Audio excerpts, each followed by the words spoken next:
안녕하십니까. 계속해서 대구 경북 소식입니다. 대구와 경북 지역은 흐린 가운데 오전에 장마 전선의 영향으로 경북 남부 지역부터 비가 내리기 시작하겠습니다. 비는 오후에 대구 경북 전 지역으로 확대돼 밤에 그치겠는데 예상 강수량은 10에서 40mm가량입니다. 오늘 낮 최고 기온은 대구 25도, 구미와 안동 26도 등으로 어제보다 조금 낮겠습니다. 대구기상지청은 내일은 장마 전선이 남하하면서 대구의 낮 기온이 30도까지 올라 덥겠고 모레 다시 장맛비가 내릴 것으로 예보했습니다. 오늘부터 장마가 시작됩니다. 올해는 8월까지 이어지는 긴 장마가 될 거라고 기상청이 밝혔는데요. 우리 주변은 안전한 걸까요? 재난 취약지를 엄지원 기자가 둘러봤습니다. 지은 지 70년이 넘은 안동의 한 저수지. 수위를 조절하는 여수로 곳곳이 파손돼 눈에 띄게 패어 있습니다. 어른 손가락이 들어갈 정도입니다. 안전 진단 결과 D등급, 재난 위험 저수지로 즉시 보수가 필요하지만 예산이 없어 급한 대로 안전 조치만 취한 상태입니다. 저수지 수위를 지금 다 뺀 상태입니다. 현재 철지 설계 중에 있습니다. 올 가을에 추경 예산을 확보해가지고 이번에는 지자체 공사 현장입니다. 도로 확장을 위해 산의 사면을 깎아내는 작업 중인데 수십 톤의 토사와 암석이 방치돼 있습니다. 사면 붕괴를 막기 위한 안전망도 없습니다. 바로 옆 도로는 차량 통행이 많은 곳이지만 낙석 사고의 무방비로 노출돼 있습니다. 주택가도 위험하긴 마찬가지입니다. 산비탈을 따라 계단식 집들이 밀집된 마을 입구에서 신축 공사가 한창입니다. 건물을 밀어낸 현장에는 뒷집을 받치는 축대가 그대로 드러나면서 위태로운 상황이 연출됩니다.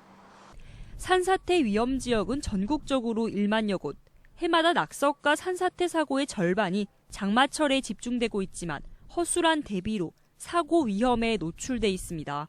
MBC 뉴스 엄지연입니다. 영남권 신공항이 백지화된 것과 관련해 대구시가 대책 마련에 부심하고 있습니다.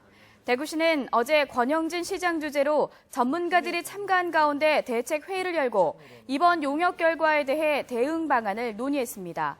대구시는 당초 정부가 신공항 타당성 용역이 김해공항 통합을 전제로 한 새 입지 결정으로 추진했는데 이제 와서 김해공항 확장으로 결론낸 것에 대해 문제가 없었는지 용역 결과 과정을 분석하고 있습니다. 또 이번 용역 결과에 대한 수용 여부도 경북, 울산, 경남과 보조를 맞춰 최종 결정하기로 했습니다. 지방분권단체들이 행정자치부의 지방재정 개편 추진을 반대하고 나섰습니다.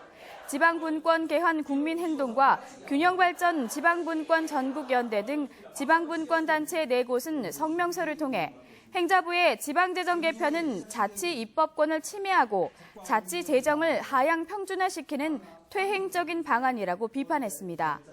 자치단체가 재정 긴장 상태에 빠진 것은 중앙정부의 재정 떠넘기기 때문인데 여유가 있는 자치단체의 돈을 빼앗아 열악한 자치단체에 주는 것은 졸속 조치라며 지방재정 개편 중단과 지방교부세 법정률 인상 등 근본 대책을 요구했습니다. 비수도권의 합의 없이는 수도권 규제 완화가 불가능하도록 하는 법률안이 추진됩니다. 더불어민주당 청주 청원지역구 변재일 의원이 이 같은 내용의 수도권 정비계획법 일부 개정 법률안을 대표 발의했습니다. 이 법률안은 수도권 규제와 정비계획 등을 수립할 때 수도권 정비위원회 심의 말고도 비수도권 광역지방자치단체로 구성된 지역발전위원회 심의를 거치도록 명시했습니다. 또 수도권 정비위원회를 구성할 때 비수도권 광역시장이나 도지사 5명 이상을 포함하도록 했는데 이 법률안 발의에는 새누리당 유승민 의원도 동참한 것으로 알려졌습니다. 동대구역 복합환승센터 주변 5개 구간에 차도와 인도를 정비하는 공사가 이달 말부터 시작됩니다.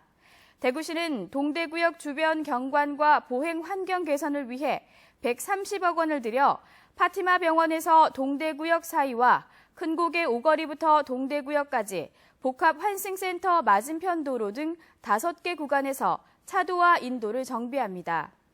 또 일부 구간에서 한전 지중화 사업도 함께해 도시 환경이 개선될 것으로 전망했습니다. 전기 고압선 아래 토지의 대구 경북 지역 보상률이 전국에서 가장 낮은 것으로 나타났습니다.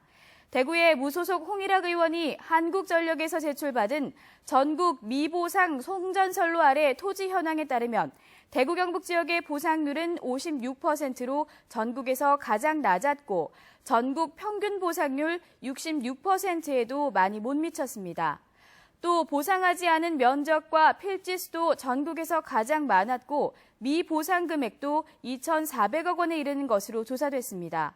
한전 측은 대구 경북이 상대적으로 면적이 넓고 산이 많은 지형적 특성을 가지고 있는 데다 동해안에 원전이 밀집해 있기 때문이라며 보상 완료 기간을 10년 단축해 2020년까지 보상을 끝내겠다고 밝혔습니다.